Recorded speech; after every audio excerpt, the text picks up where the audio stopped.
नमस्कार, मैं आनंद कुमार और आप देख रहे हैं जन मन की बात। दोस्तों, जन मन की बात में हम आज करेंगे बिहार की बात। नीतीश कुमार पिछले कुछ दिनों से राष्ट्रीय राजनीति में चर्चा का केंद्र बने हुए हैं। बीपीएससी छात्रों का आंदोलन एक अलग चल रहा है और बीपीएससी छात्रों के आंदोलन में बिहार की राजनीति को संजीवनी दिखाई दे रही है। छात्रों की मांग को सिरे से खारिज तो नहीं किया जा सकता, लेकिन इस बात को भी खारिज नहीं कर सकते कि परीक्षा रद्द करने की मांग को कोचिंग माफिया ने हवा दी। खान सर और रहमान सर कौन है और इनकी क्या मंशा हो सकती है, और इस मुद्दे पर हो रही राजनीति की वजह से कैसे छात्रों के हाथ के खाली रह जाने का अंदेशा बढ़ गया है। अब तक देखा गया है कि नीतीश कुमार एक सीमा तक अड़ियल रुख अपनाते रहे हैं और फिर अचानक बैकफुट पर आ जाते हैं। कई मामले इसके गवाह हैं, चाहे वो ब्रह्मेश्वर मुखिया हत्याकांड हो या मुजफ्फरपुर का बालिका गृह का मामला। इन सब पर नीतीश कुमार ने एक झटके में सीबीआई जांच की हामी भर दी थी, तो वे बीपीएससी को भी रद्द कर सकते हैं। लेकिन अब तो छात्रों की प्राथमिकता भी बदलती दिखाई दे रही है। बीपीएससी की पीटी रद्द करने की मांग तो अलग, अब छात्र अपने ऊपर केस मुकदमे जो दर्ज हुए आंदोलन के दौरान उनको हटाने की मांग पहले कर रहे हैं। प्रशांत किशोर और पप्पू यादव की लड़ाई भी छात्रों पर भारी पड़ती दिखाई दे रही है। प्रशांत किशोर और पप्पू यादव में तल्ख तनातनी से दोनों तरफ तनाव बढ़ गया है, दोनों तरफ से बयानबाजी शुरू हो गई है। पप्पू यादव ने प्रशांत किशोर की तुलना कुत्ता बिल्ली से कर दी है, तो प्रशांत किशोर कह रहे हैं कि पप्पू यादव उनके दरवाजे पर आते थे, नाक रगड़ते थे, और इन सब के बीच नीतीश कुमार दिल्ली से लौट आए हैं, पटना आ चुके हैं, मोदी से उनकी मुलाकात नहीं हो सकी। इस बात को लेकर तरह तरह के कयास लग रहे हैं और नीतीश क्या करेंगे, उनका अगला कदम क्या होगा, इस बात को लेकर भी तरह तरह के विश्लेषण किए जा रहे हैं। लेकिन नीतीश क्या करने वाले हैं, आखिर वे चाहते क्या हैं, सीटों को लेकर क्या पेच है और नीतीश कितनी सीटें चाहते हैं। भाजपा नीतीश के बगैर अब तक चुनाव में क्या और कितना पाती रही है, इन सब पर आज चर्चा करने के लिए हमारे साथ हैं वरिष्ठ पत्रकार राकेश रंजन। राकेश जी, आपका स्वागत है। और इसके पहले हमने जो बिहार पर बात की थी उसमें भी नीतीश प्रकरण को लेकर चर्चा की थी, लेकिन आज बात बीपीएससी को लेकर चल रहे सियासी जो उसमें दांव पेच शुरू हो गए हैं और हर पार्टी के नेता को छात्रों के इस आंदोलन में अपने लिए कुछ न कुछ दिखाई दे रहा है। इस पर जरा आप हमारे दर्शकों को कुछ बताएं। देखिए, आपने जो सर बातें कही, बातें बहुत स्पष्ट है। बातें यह है कि छात्र जो भी मांग रख रहे हैं, शासन की यह जिम्मेदारी है कि छात्रों की मांगों को गंभीरता से सुने, उनके जो सवाल हैं उसका जो है सही तरीके से जवाब दे और छात्रों को संतुष्ट करे। फिर जो रास्ता निकलता है उसको निकाले, उस पर आगे बढ़े। लेकिन जिस तरीके से बातें आगे बढ़ रही है, जहां से बातें शुरू हुई, छात्र तो पहले तो जो परीक्षा का तरीका था उस पर रजामंद नहीं थे। ठीक है, परीक्षा आगे बढ़ी, बात आगे बढ़ी तो पटना के केंद्र में एक बापू सभागार है। बापू सभागार बहुत बड़ा परीक्षा केंद्र होता है, तकरीबन 20,000 की क्षमता होती है, तो वहाँ 20,000 परीक्षार्थी होते हैं। तो इस रूप में देखेंगे कि कई कई सेंटर को मिला के एक सेंटर हो गया, बहुत बड़ा केंद्र हो गया, 10-20 सेंटर के बराबर एक केंद्र है। और इसके बारे में है कि नीतीश कुमार का जो कई कई ड्रीम प्रोजेक्ट है उसमें यह भी है कि हम राज्य स्तर की परीक्षाएं एक जगह कराएं, कुछ इस तरीके से जो बातें हो। लेकिन वहां हो गई कि गड़बड़ी हो गई, क्वेश्चन आउट हुआ नहीं हुआ, जो भी बातें हैं। लेकिन जांच की गाड़ी आगे बढ़ी, परीक्षा को है कि उसको रद्द करने की बात हुई, हुआ कि फिर से परीक्षा होगी। तो छात्रों का अब यह कहना है कि चूंकि वहां 20,000 छात्र थे और शेष जो है लाखों की संख्या में छात्र हैं जो अन्य केंद्रों पर परीक्षा में शामिल हुए, तो अब जो सवाल आएंगे, नए सवाल आएंगे, हो सकता है कि कठिन सवाल हो या हो सकता है आसान भी सवाल हो, तो परीक्षा में एक रूपता नहीं रही। जो पैमाना हो जाएगा जो चयन का, उसमें थोड़ा उनको लग रहा है कि किसी के साथ नाइंसाफी हो सकती है। तो उनका कहना है कि पूरे परीक्षा को फिर से करा दिया जाए। ठीक है, यह भी बात समझ में आ रही है, सब मांग छात्रों का है, इस पर विचार करना है। छात्र अपने तरीके से बात रख रहे थे, जो धरना प्रदर्शन का जो तरीका होता है, बातें चल रही थी। लेकिन बात बिगड़ने तब लगी जब वहां राजनेताओं की आमद रफ्त शुरू हो गई और नेता उसमें संजीवनी देखने लगे, जैसा कि आपने कहा भी। होता क्या, सवाल यह है कि बिहार में पहली बार नहीं हो रहा है कि परीक्षा का क्वेश्चन पेपर आउट हो जा रहा है, कुछ हो जा रहा है, और भी जो बातें कही जा रही है कि कोचिंग वाले लोग क्यों सक्रिय हैं, क्या है। तो बिहार का एक पुराना इतिहास रहा है और लंबा इतिहास रहा है।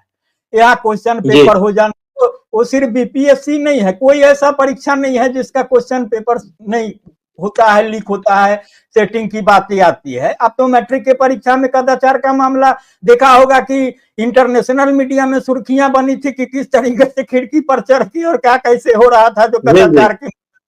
कदाचार के मामले थे।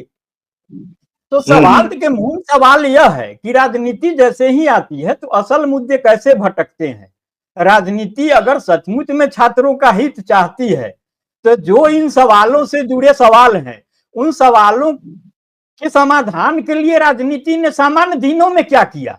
जो ये क्वेश्चन पेपर लीक का मामला है, परीक्षा में सेटिंग का मामला है, कोचिंग माफियागिरी, जो भी बातें हो, यह जाहिर है कि जिसका शासन होता है वहां वो जो तत्व हैं सक्रिय होते हैं हर स्तर पर, और बातें गड़बड़ी हो रही है तो स्वाभाविक है कि शासन के स्तर पर गड़बड़ी नहीं हो रही, इसको खारिज नहीं किया जा सकता। मशीनरी से कोई जुड़े हुए लोग तो हैं, उसमें शामिल हैं, इसको तो कोई खारिज नहीं कर सकता। तो इस सवाल के समाधान के लिए सामान्य दिनों में आंदोलन क्यों नहीं होते हैं। अब छात्रों को पढ़ने दीजिए, राजनीति करें, इस पर राजनीति हो, जो राजनेता है आए करे कि भैया नहीं, बिहार में जो है यह बहुत गलत परिपाटी और इससे छात्रों का हित होता है, तो इसका समाधान हो जाए। लेकिन अभी जब जमीन तैयार हो गई, छात्र बैठे हुए हैं कई कई दिनों से, ये जाड़ा का दिन है, तमाम चीजें बहुत मुश्किल से अपना धरना अनशन कर रहे हैं जो जगह निर्धारित है। वहां तेजस्वी यादव भी आ गए। अब तेजस्वी यादव का अपना तरीका, सब लोग सोच रहे, वो कह रहे हैं कि हम नैतिक समर्थन दे रहे हैं और छात्र हमसे जो मदद मांगेंगे वो करेंगे, क्योंकि हम सियासत करते हैं। उसमें पहले कोचिंग वाले आ गए, खान सर, रहमान सर, अब प्रशांत किशोर आ गए, पप्पू यादव आ गए। तो बातें तो यह होनी थी कि ठीक है, एक वार्ता करवाइए सरकार के स्तर पर, बात हो, प्रतिनिधिमंडल जाए, तमाम चीजें हो।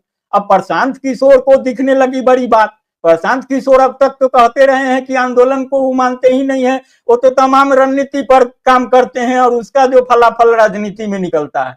अब उनको देखा जा रहा है, कई ऐसी बातें हुई है, उनकी ओर से बातें आई है जिसमें कहा गया कि अरे 5 लाख परीक्षार्थी हैं तो आप लोग तो 2-4 हजार हैं, क्या है, कहाँ है, सब लोग उतरिए, सड़क पर उतरिए, बृहत आंदोलन करिए। तो इस रूप में संजीवनी दिखती है कि जो मुद्दों को लेकर के, जिन मुद्दों के सहारे वो अपना भविष्य देख रहे हैं, तो उन मुद्दों पर अभी बात बनी नहीं, क्योंकि राजनीतिक दलों के पास तो कहने के लिए बिहार में क्या पूरे देश स्तर पर कहीं कुछ नहीं है। वही तमाम बातें घिसी पिटी बातें होती है, उसका सकारात्मक नकारात्मक पक्ष होता है। तो छात्र में देख रहे हैं कि व्यापक आंदोलन ले सकता है। अब पद है 2000, अभ्यर्थी 5 लाख, इससे समझा जा सकता है कि किस तरीके से है। और 5 लाख अगर अभ्यर्थी हैं तो उनका परिवार है, तमाम चीजें हैं, तो राजनीति को लगता है कि क्योंकि चुनाव सिर पर है अभी। वो जो मामला बिगड़ा, गर्दनी बाग में धरना हो रहा है, आप आमंत्रित करके ले जा रहे हैं गांधी मैदान में लोगों को, प्रशासन आपको अनुमति नहीं देता है, फिर भी वहां भीड़ जुटती है, मैदान से निकल के बाहर जाती है, वहां विधि व्यवस्था का सवाल खड़ा होता है, सड़क जाम होते हैं, जो भी बातें होती है। फिर प्रशांत किशोर आते हैं, यह तय नहीं हो पाता है, प्रशासन कहता है कि 5 लोगों का प्रतिनिधिमंडल लेके आइए। आप 5 लोगों का प्रतिनिधिमंडल तय नहीं कर पाते हैं और फिर आराम से निकल जाते हैं। और पुलिस को जो करना होता है उसको तो एक बहाना मिल गया कि भाई अब गर्दनी भाग में धरना दे रहे थे तो अब गांधी मैदान में क्यों आए, हमारी स्थिति बिगड़ रही है, तमाम चीजें हैं। तो 2 लाठियां पड़ गई, तमाम चीजें हो गई।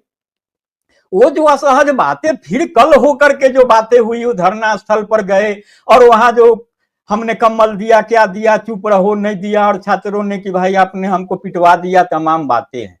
तो जो बातें हो गई तो फिर वही सब बातें बिगड़ते चली गई। और आज कल वार्ता भी हुई थी, उस वार्ता में जो बातें आई है, परीक्षा रद्द करने का तो सवाल है, तर्क अलग है, उसमें फिर मुकदमे की बात आ गई। जो वहां मुकदमा हुआ गांधी मैदान के मामले में, तो उसमें जो प्रशासन ने मामला दर्ज किया है तो उसमें प्रशांत किशोर के खिलाफ मामला है, जनसुराज के जो वहां कार्यकारी अध्यक्ष होते हैं भारती जी, उनके खिलाफ है, मनोज भारती हैं, कोचिंग संचालक भी, कई कोचिंग संचालक पर मुकदमे हैं। उसमें देखिएगा कि एक रहांशु मिश्रा करके हैं, एक सुनामी कोचिंग होता है, सुजीत कुमार हैं, ये लोग आखिर क्या कर रहे हैं भाई? कोचिंग है या पढ़ाई है, कुछ करिए। तो ये जो मामला सामने आ रहा है, तो नामजद तो तकरीबन उसमें 10 लोग हैं, 21 लोग नामजद हैं, 6 से 700 अज्ञात है। तो अब अज्ञात का मतलब है प्रशासन कह रहा है कि हम कैमरा देखेंगे, रिकॉर्डिंग देखेंगे, उस हिसाब पर चेहरा देख देख के केस मुकदमा करेंगे। तो एक नया मांग जुट गया। अब प्रशांत किशोर ठीक है राजनीति करते हैं तो करिए, मुकदमा झेलिए अपना, लेकिन छात्रों को, छात्र तो वहां केस मुकदमा करने के लिए नहीं गए हैं ना, उनको तो समस्या का समाधान चाहिए। अब वहां जाके मुख्य सचिव के सामने जो एक मांग परीक्षा फिर से लेने की है, परीक्षा रद्द करने की है, अब दूसरी मांग शामिल हो गई कि केस मुकदमे वापस ले लीजिए, नहीं करिए, हमको नहीं फंसाइए। तो अब तो फिर अगर प्रशासन यह कहे कि भाई आप तय कर लीजिए कि 2 मांगों में से एक मांग हम पूरा करना चाहते हैं, आप कौन लीजिएगा, तो क्या कहेगा आप? क्या ऊपर परीक्षार्थी केस लड़ेगा कि परीक्षा देगा, क्या करेगा? प्रशांत किशोर कह रहे हैं कानूनी लड़ाई लड़ेंगे। तो कानूनी लड़ाई होगी कि वहां जो बातें होनी है वो होगी, तो मामला तो डाइवर्ट हुआ। और आज पप्पू यादव और इनमें जो देख रहे हैं प्रशांत किशोर में आरोप प्रत्यारोप, अब कौन कुत्ता है, कौन बिल्ली है, कौन किसका दरवाजा क्या कर रहा था, नहीं कर रहा था, फ्रॉड भी कर रहा है पप्पू यादव, फ्रॉड भी कर रहा था। तो आखिर इनसे छात्रों को क्या लेना देना है भाई? राजनीति किससे फ्रॉड कर रही है और कौन राजनेता क्या कर रहे हैं, ये तो सब खुली किताब है। लेकिन छात्रों का क्या काम है? उनको पढ़ना है, परीक्षा देना है, लक्ष्य वहां है। आप करिए, कोई किसका दरवाजा खटखटाइए, दरबारी करिए, फ्रॉड करिए, कुत्ता बिल्ली कहते रहिए आपस में। तो यह जो स्थिति बनी है ना, तो कुल मिला के मामला यहाँ है सर। और यह स्थिति, और नीतीश कुमार तो है ही है, नीतीश कुमार का क्या है? अब आप देख रहे हैं इसका विश्लेषण जिस रूप में हो रहा है, मामले का तो राजनीतिकरण हो गया ना। आप एक छात्र नेता का नाम बताइए जिसको मीडिया के लोग पहचानते हो, जिनका आया हो नाम लेकर के कि प्रतिनिधित्व कर रहे हैं। अब छात्रों की बात प्रशांत किशोर रख रहे हैं, पप्पू यादव रख रहे हैं। यही इसी तरह का आंदोलन जो अभी, चूंकि झारखंड में अभी चुनाव हुए 2 महीने बीते हैं, और बिल्कुल इसी तरह का आंदोलन झारखंड कर्मचारी चयन आयोग की जो संयुक्त स्नातक स्तरीय परोक्ष परीक्षा थी, जेसीसी सीजीएल परीक्षा को लेकर, बिल्कुल इसी तरह का आंदोलन चुनाव के ठीक पहले शुरू हुआ। बाद में उस आंदोलन को विपक्षी दल भाजपा ने हाईजैक कर लिया और इस मुद्दे का राजनीतिकरण हो गया। नतीजा ये हुआ कि छात्रों की मांग तो पूरी नहीं हुई, केस मुकदमे दर्ज हो गए, और इसमें भी कोचिंग संचालकों का ही नाम आया। इसमें भी सरकार की तरफ से कहा गया कि ये मामला जो है, ये छात्र जो आंदोलन कर रहे हैं वो आंदोलनकारी छात्र नहीं है, ये कोचिंग संचालक इसके पीछे हैं। मैं ये समझना चाहता हूं कि कोचिंग संचालक कहां से आ जाते हैं छात्रों के आंदोलन में और उनका क्या हित है। और एक बार जब ये मुद्दा राजनीतिक मुद्दा बन जाता है, फिर छात्रों की जो जायज मांग है वो भी पीछे चली जाती है। अगर उनके कोई मुद्दे भी हैं, जायज मुद्दे भी हैं जिनको सुनना चाहिए, जिनको एड्रेस करना चाहिए, तो राजनीतिकरण में वो खत्म हो जाता है। अभी अभी थोड़ी देर पहले पटना में लेफ्ट पार्टी और कांग्रेस के विधायक गांधी मैदान तक मार्च करने निकले थे, पुलिस ने लाठीचार्ज कर दिया। तो अब ये राजनीतिक बहस का मुद्दा हो जाएगा, सत्ता और विपक्ष की लड़ाई हो जाएगी, इसमें छात्र हाशिए पर चले जाएंगे। तो आखिरकार ये जो समझने की बात है कि एक तो छात्रों का आंदोलन अगर स्वतः स्फूर्त है तो कोई बात नहीं है, लेकिन अगर कोचिंग संचालक है तो क्यों है? राजनीति तो खैर हर जगह हो जाती है, तो राजनीति हो रही है, तो इससे छात्रों का क्या हित होगा और कोचिंग संचालकों का क्या हित होगा इसमें? देखिए, छात्रों का आंदोलन स्वतः स्फूर्त था, इस बात को खारिज नहीं किया सकता। छात्रों की मांगों को भी कहां खारिज कोई कर सकता है। लेकिन जो वहां जिनकी घुसपैठ है, जो लोग चेहरा बन के सामने आ रहे हैं और छात्र जो नेपथ्य में जा रहे हैं, मामला वहां होता है। देखिए, आज नई बात नहीं हो रही है, पहली बार नहीं हो रही कि पेपर लीक हो गया। पेपर लीक का लंबा इतिहास है, जो शुरुआत में भी चर्चा हुई, मैंने बातें कही। एक पर एक इतिहास है, तमाम चीजें हैं। अब तो मेडिकल परीक्षा, अब तो नई पीढ़ी के लोगों को याद भी नहीं होगा, और रंजीत डॉन होते थे, पकड़े गए, मेडिकल परीक्षा सेट करवा देते थे, यूपीएससी तक का पर्चा लीक करवा दिया। हाँ, अब देखिए, देश में कोई भी पर्चा लीक होना हो तो बिहार के नाम के बिना होता नहीं है। तो आखिर कैसे हो रहा है? और जो भी होता रहा है परंपरागत तरीके से चली आ रही है मामला। तो यह जो है, ये नेता, अधिकारी और माफिया के गठजोड़ के बिना होगा कैसे? और उसमें जो कोचिंग संचालक की जो भूमिका होती है, स्वाभाविक है, कोचिंग एक माध्यम होता है, उस वहां से मैनेज करने का तमाम तरीका है। देखिए बहुत पुरानी बात है, वो तो नीतीश कुमार का जो सत्ता राजनीति में सत्ता शीर्ष में नहीं पहुंचे थे, उस समय लालू राबड़ी जी का ही चल रहा था क्रम से। उस दौर की जी एक बातें हैं, एक कहानी है कि बिहार में कुछ करने के लिए था नहीं जैसा कहा जा रहा है, और था भी जो वस्तु स्थिति थी, रोजी रोजगार का संकट, तमाम चीजें, उद्योग नहीं लग रहे, कल कारखाने नहीं लग रहे। उस दौर में एक बड़ा अखबार सर लॉन्च होने की बात थी बिहार से, है भी है, आज के तारीख में बड़ा अखबार स्थापित भी हो गया है। उनके संपादक से जो आ रहे थे टीम बनाने, तमाम बातें हुई थी, हम लोग भी उस दौर में थे, बहुत लोग थे और पत्रकार लोग जुड़े भी उस अखबार से, तमाम चीजें हुई। तो पूछा गया कि भाई बिहार में क्या करने आए हैं, अखबार है तो विज्ञापन मिलेगा, कुछ मिलेगा, तो यहाँ तो रोजी रोजगार है ही नहीं है, कुछ नहीं है, तो ये अखबार कैसे चलेगा। तो बड़ी थी कि भैया आप कैसे समझ रहे हैं कि यहाँ कोई नहीं है, यहाँ बेरोजगारों की बड़ी फौज है, तो परीक्षा है, नौकरी के अवसर है, कोचिंग है, तमाम चीजें हैं, तो कोचिंग चलना है तो विज्ञापन आना है, सब कुछ होना है, तो आप रेवेन्यू तो है ही है। तो इस रूप में देखिए, और मीडिया घराना आया ही, बड़े बड़े कोचिंग के विज्ञापन, होर्डिंग। पटना में तो इस तरीके से भी होता है ना कि होर्डिंग लगा, करोड़ों का कारोबार है, एक ही छात्र सफल है, वो 3-3 कोचिंग के होर्डिंग पर है। अब उसमें कौन, पूरे हाँ देश में ही यही ट्रेंड चलता है। हाँ, आप तो देखे थे ना कि एक मामला आया था कि बिहार की एक छात्रा थी, वो मेडिकल में टॉप की थी देश स्तर पर। वो जिस समय परीक्षा में शामिल, कोचिंग कर रही थी कहीं, किस कोचिंग में, जिस कोचिंग ने दावा किया कि हमारे छात्रा थी, उनका प्रचार में लाया पोस्टर, उनका तमाम बातें हुई थी कि वही छात्रा जब वहां कोचिंग कर रही थी तो उसी एट ए टाइम यहाँ बिहार में पढ़ाई भी कर रही थी, बिहार के कॉलेज में जो जरूरी होता है +2 करना। तो हुआ कि भैया जब बिहार में पढ़ रही थी तो कोचिंग आपके यहाँ कैसे कर रही थी, तो नहीं तो बिहार की पढ़ाई उसकी गलत है, वहां कुछ गलत हुआ है, और नहीं तो आपके कोचिंग में गलत है।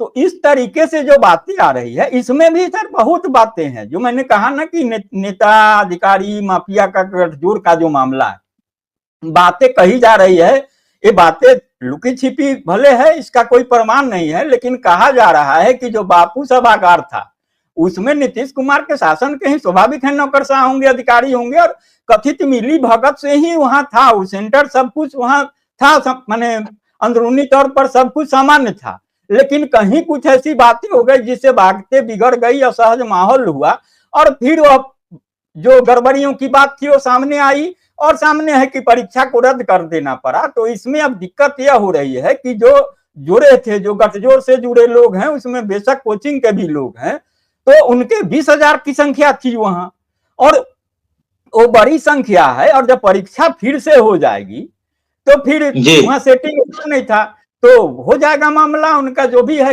नए सिरे से होगी, बातें बनेंगी, तो उसमें जो है जिनका लगा हुआ है, जो जिनको उम्मीदें थी, तमाम बातें थी, तो इस रूप में बातें हो रही है। और ये लोग जो आ गए हैं आगे बढ़ के, कोचिंग वाले लोग और तमाम लोग, इनकी कोशिश अभी वो नहीं चाहते हैं कि पूरे बिहार की परीक्षा रद्द हो जाए। जो छात्र की असल मांग है, मांग वही है कि सिर्फ उस सेंटर का हो जाए, जो सेंटर में ही कहीं कुछ जो हुआ है, सकारात्मक नकारात्मक बातें, उसको लेकर है, तो मामला यहाँ है।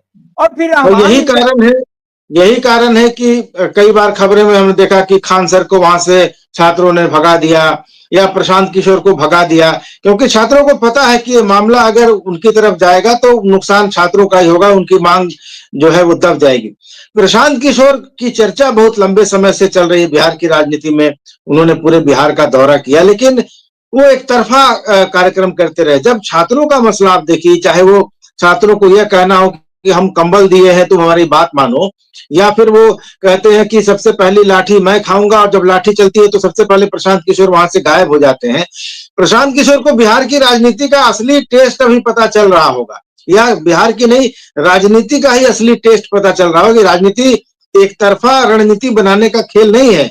वहां सामने से जब रिएक्शन आता है उसको भी झेलने की ये जो ताकत और जो हिम्मत होनी चाहिए, क्योंकि जो पके पकाए तपे तपाए राजनेता है वो आमतौर पर इस तरह से प्रतिक्रिया नहीं जताते हैं, जिस तरह से वो छात्रों को कंबल का उलाहना दे रहे थे, या जिस तरह से वो लाठी खाने की बात करके भाग जाते थे। पिछले 2-3 दिनों में प्रशांत किशोर का जो एक इस तरह का चेहरा दिखा है, क्या वो राजनीति में उनको नुकसान नहीं देगा? देखिए, राजनीति उनकी तो राजनीति ही है, मैंने कई बार कहा ना कि वो तो कहते हैं कि आंदोलन से कुछ होता नहीं है, और पैसे से और रणनीति से तमाम चीजें होती है। और कहते रहे कि मेरे पास पैसे की कोई कमी नहीं है, ये तो खुली किताब है ना। वो तो मीडिया पर आकर के बोलते रहते हैं कि पैसे कहाँ से लाते हैं, वो भी बताते हैं कि हम इतने को क्या क्या कर दिए हैं, तो सब हमारे शुभचिंतक हैं, दे रहे हैं। लेकिन उनका जो अनुभव रहा, अभी जो 2.5 साल की यात्रा, तकरीबन 3 साल मान लीजिए, तो उस अनुभव के हवाले से वो तमाम जो देख रहे थे कि जो आधार है, उस आधार के आधार पर हमारी उपलब्धि हो सकती है, तो उनका तो झोली खाली है अभी। तो अब फिर जो आंदोलन की बात नहीं करता है, वह आंदोलन की बात करने लगा। वो छात्रों को देख रहा है कि भाई आप 5 लाख परीक्षार्थी हैं तो 5,000 ही क्यों हैं, आप 5 लाख कहाँ हैं, चलिए सब लोग सड़क पर उतरिए। आप गर्दनी बाग में धरना क्यों दे रहे हैं, आप गांधी मैदान में आ जाइए। गांधी मैदान स्वाभाविक है, वो तो ऐतिहासिक मैदान है, वहां से तो देशव्यापी बदलाव हुआ है, तमाम चीजें हुई है, आगाज हुई है। लेकिन यह भी देखने की जरूरत है कि जेपी आंदोलन हो गया, बहुत पुराने चीज हो गई, उसका सकारात्मक नकारात्मक पक्ष भी सामने है। लेकिन अब उसके बाद कितना बड़ा आंदोलन कब खड़ा हुआ है और क्यों नहीं खड़ा हुआ है। और फिर आप कह रहे हैं कंबल दे रहे हैं, तो छात्र तो आपसे कंबल मांगने नहीं गए थे ना, छात्र तो अपना धरना दे रहे थे। आप क्यों जाते, आपसे मदद मांगने गए थे, कोई आमंत्रण देने गया था तो बताइए कि देने गया था। और अगर देने भी गया था, और आज की मैंने जो कहा कि छात्रों के पास अब हाथ खाली होने का खतरा जो बढ़ा, वो कैसे बढ़ा, अब असल मुद्दे गायब हो रहे हैं। अब बात किस मुकदमे की हो रहा है, प्रशांत किशोर कह रहे हैं कि हम अदालत में जाएंगे, हाई कोर्ट जाएंगे, दिल्ली जाएंगे, सुप्रीम कोर्ट जाएंगे। ठीक है, आप जाइए, लेकिन उससे छात्रों को क्या मिलने वाला है। वो लाठीचार्ज का मसला तो नहीं, लाठीचार्ज तो नई बीमारी खड़ी हो गई ना। वहां बीमारी तो थी पर्चा लीक की, बीमारी तो थी वहां जो नॉर्मलाइजेशन का जो मसला था, ये सब चीजों का जो भी मसला था। तो आप इस मसले को कहां लिए जा रहे हैं। और फिर राजनीति जो कहते हैं, तो प्रशांत किशोर की जो राजनीति हुई है, यार बंद कमरे में बैठ के रणनीति बनाना, आखिर उनके दावे जो भी रहे कि हमने ममता बनर्जी को जिता दिया, कि मोदी जी को प्रधानमंत्री बना दिया। हम बार बार कहते हैं कि मोदी जी को आपकी रणनीति ने प्रधानमंत्री बना दिया होगा, लेकिन वो रणनीति जमीन पर उतरा कैसे। वो मोदी आज के चेहरा नहीं थे, वो पहले मुख्यमंत्री रह के 2 बार 3 बार वहां गुजरात से पूरे देश को देख चुके थे। उनके पीछे बड़ा संगठन था। ममता बनर्जी 25 साल के उसके बाद भी तो मोदी लगातार मुख्य प्रधानमंत्री बने 2 बार, ममता बनर्जी मुख्यमंत्री बनी। नहीं, ममता बनर्जी उससे पहले बनी थी, उसने 32 साल के वाम मोर्चा शासन को उखाड़ फेंका था। प्रशांत किशोर के मदद के उन्होंने उखाड़ दिया था। हाँ, उन्होंने तो अकेले दम पर उखाड़ दिया था। और ये आंदोलन ही था माकपा सरकार के खिलाफ, चाहे वो सिंगूर का मामला हो, चाहे बाकी चीजें हो, तो ये तो उन्होंने आंदोलन के जरिए उखाड़ा था, उन्होंने रणनीति के जरिए तो नहीं उखाड़ा था वाम सरकार को बंगाल से। तो प्रशांत किशोर को राजनीति का असली स्वाद अब आएगा बिहार के चुनाव में। लेकिन अब बात तो हो गई छात्र आंदोलन की, प्रशांत किशोर की। आते हैं सबसे महत्वपूर्ण मुद्दे पर, नीतीश कुमार के मुद्दे पर। नीतीश मोदी की मुलाकात नहीं हुई, इसको लेकर तमाम लोग अलग अलग तरीके से इसकी व्याख्या कर रहे हैं। लेकिन यह बात अभी तक तो यही सत्य है कि नीतीश कुमार कहीं जा नहीं रहे हैं, नीतीश कुमार एनडीए के साथ बने रहेंगे। लेकिन नीतीश कुमार क्या करेंगे और ये सब जो चल रहा है वो क्यों चल रहा है, उनकी मोदी से मुलाकात क्यों नहीं हुई, और मुलाकात नहीं हुई तो बिहार में जो सीटों के बंटवारे को लेकर जो बातें होंगी, अभी दिल्ली के चुनाव में भी उन्होंने दावा किया था 5 सीट उन्होंने मांगी है दिल्ली के विधानसभा चुनाव में। तो ये सब किस तरफ जा रहा है, नीतीश कुमार क्या करने वाले हैं, आपको क्या लगता है इसमें? देखिए, बातें हो गई जो चल ही रही थी कि इधर उधर होने की बात, तो नीतीश कुमार दिल्ली गए। दिल्ली का एकमात्र कार्यक्रम था उनका कि जाके डॉक्टर मनमोहन सिंह को श्रद्धांजलि देना है। जो बातें हैं स्वाभाविक है, जो मुख्यमंत्री हैं, बड़े नेता हैं, तो दिल्ली जाएंगे तो सिर्फ एक काम करके नहीं लौटेंगे, कुछ व्यक्तिगत काम भी हो सकता है और कुछ राजनीति से संबंधित इधर भी मेल मुलाकात की बातें हैं, हो जाएंगी। तो स्वाभाविक है, मुख्यमंत्री है तो जाएंगे, प्रधानमंत्री से मिलेंगे, कोई बड़े नेता से ही मिलेंगे। तो नाम आ गया कि नरेंद्र मोदी से मिले, अमित शाह से मिले, जेपी नड्डा से मिले। ठीक है, अब हुई कि मुलाकात नहीं हुई। आज उनको लौटना था, कल ही रात में ही लौट गए, मना कर दिया गया। अब कौन मना किया नहीं किया, ये इसका कोई आधिकारिक पुष्टि करने वाला नहीं है। लेकिन जो स्थिति बिहार में हो रही है, जो देख रहे हैं, जो बीपीएससी अभ्यर्थियों का प्रदर्शन है और उसका जो राजनीतिकरण है, तमाम मुद्दे हैं। फिर जी राज्यपाल आए हैं नए, तो जाना है आना है, जो भी चीजें हैं तो उनसे भी मेल मुलाकात जरूरी है। तो इस रूप में आए, वो कर भी रहे हैं। आज उनकी मुलाकात हुई है, दोनों राज्यपाल, जो जाने वाले राज्यपाल, आने वाले राज्यपाल, दोनों से उनकी मुलाकात हुई है, बातें हुई है। उनको फिर बैठक करनी है, जो तमाम चीजें हैं। इसका विश्लेषण दो रूप में आ गया। एक तो बिहार में जो लाठीचार्ज हो गया उनकी अनुपस्थिति में, तो उसमें फिर उसका विश्लेषण होने लगा कि जो भाजपा तो है ही है शासन में, तो जो बैठे हुए थे, मुख्यमंत्री नहीं है तो शासन तो चल ही रही थी, तो लोग थे, तो भाजपा को मौका मिल गया। तो प्रशांत किशोर आगे आ गए, उनके इशारे पर वार्ता भी हो गई, तो कहीं ना कहीं इधर से उसका राजनीतिक मायने निकाले जाने लगा कि भाजपा जिस तरीके से माइलेज लेने की कोशिश उसमें की वार्ता वगैरह हो गई, प्रशांत किशोर माध्यम बन। कुल मिला के जो बातें हैं, ये बातें बहुत स्पष्ट हैं कि नीतीश जी के सामने कुछ बहुत चिंतन की स्थिति नहीं है। उनको यह चिंतन करना है कि ये लोग तय करके हमारे लिए क्या कर रहे हैं। आज की तारीख में नीतीश के लिए पिछली चर्चा में भी बातें हुई थी, अभी कह रहे हैं, और इसको यकीन मानिए कि नीतीश आज जाके डाक बंगला चौराहा पर, पटना का में मुख्य चौराहा वही होता है, वहां बैठ जाएं और यह कहें कि भाजपा वाले और राजद वाले आप लोग तय करके आ जाइए कि हमको किसके साथ चलना है। तो अभी दोनों तय करके कोई ना कोई उनको ले ही जाएगा, दोनों कहेगा मेरे साथ चलिए, मेरे साथ चलिए। दिक्कत यह हो रही है कि जो तमाम मसले उठे हैं, तमाम चीजें हैं, जो अंबेडकर का मसला आया और भी जो भी तमाम मसले आ रहे हैं, उनसे अलग मसला यह है कि नीतीश कुमार को इस बात का खतरा तो कहीं ना कहीं दिख ही रहा है कि जिस तरीके से भाजपा करती आ रही है। आप उड़ीसा का उदाहरण देख लीजिए, तमाम चीज। अभी ताजा उदाहरण महाराष्ट्र का है, जो वहां जी शिंदे गए, मुख्यमंत्री बन गए थे, अब आज वही उप मुख्यमंत्री बने हुए हैं। तो ठीक है, ऐसा भी नहीं है, भाजपा के जो मुख्यमंत्री बने हुए हैं वो भी मुख्यमंत्री रह के कभी उप मुख्यमंत्री भी बने थे। तो भाजपा के लिए सत्ता जरूरी है, सत्ता को साधना जरूरी है। तो नीतीश भी साध ही रहे हैं, वो भी ऐसा नहीं है कि वो भी तो कोई यहाँ कोई तीर्थाटन और कुछ करने तो आए नहीं है, वो भी सत्ता राजनीति करते हैं। तो बातें हैं तो है कि बातें बिगड़े नहीं, तो बातें बिगड़े नहीं, और भाजपा भी नहीं चाह रही कि नीतीश को हमको छोड़ना है। तो ले दे के मसला यहाँ सीटों का ही है, जो सीटों की बात हुई थी, और उसमें भी जो हो रहा है अभी बातें जिस रूप में जा रही हो, लेकिन अंततः भाजपा को नीतीश की बातें माननी ही माननी है। आप पिछले लोकसभा चुनाव में भी देखे होइएगा कि हो रहा था वो जी सीटें नहीं, वो सीटें नहीं मिलेंगी। और नीतीश की जो रणनीति होती है, आप देखिए कि लालू जी के साथ रहते हुए सरकार में वो आनंद मोहन सरीखे लोगों को जेल से निकाल ले गए, और भी लोग निकल गए। जो वहां सत्ता परिवर्तन हो रहा था, नीतीश जी उस कुर्सी से पलट के इस कुर्सी पर बैठ रहे थे, और विधानसभा में जो हुआ, वो आनंद मोहन के पुत्र इधर आके बैठ गए, कई विधायक इधर आके बैठ गए, भाजपा कहीं विधानसभा अध्यक्ष, और जो भी बातें होती है सब कुछ हुआ। चुनाव में आपने देखा कि भाजपा ने अपने सीटिंग सांसद का टिकट काट करके, रमा देवी का टिकट काट करके सीभर से आनंद मोहन की पत्नी को टिकट दिया, मैंने नीतीश जी के कोटे में दिया, नीतीश जी ने आनंद मोहन की पत्नी को उम्मीदवार बनाया। आपने देखा कि चिराग पासवान का मामला हुआ था, सीटें गई तो उनके लोग जाके उधर से समस्तीपुर में उम्मीदवार बने, अशोक चौधरी की लड़की। कहा यह भी जा रहा है कि उसके बावजूद वहां नकेल कसने के लिए वहां जो कांग्रेस की उम्मीदवारी मिली, जो हजारी जी के लड़के को मिल गई। चिराग पासवान को हजारी जी के माध्यम से यह बात समझाया गया कि भैया देखिए, आप ये ना समझिए कि आप ही दलित नेता है, तो हजारी जी भी मेरे पास हैं। कहा जा रहा था कि बागी उम्मीदवार बन के हजारी जी के लड़के समस्तीपुर से चुनाव लड़ गए कांग्रेस से, तो कैसे चलेगा कि वो जदयू में रहेंगे और वो बेटा वहां से लड़ेगा तो कार्रवाई हो जाएगी। कार्रवाई क्या हो गया, हजारी जी को अच्छा पद उद दे करके उसको बहुत व्यवस्थित नीतीश जी कर दिए।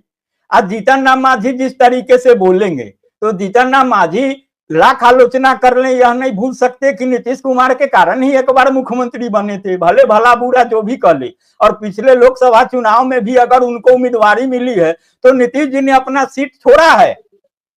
गया सीट नीतीश कुमार की सीट थी, तो नीतीश कुमार ने छोड़ा है, आपको जगह दी, आप बने।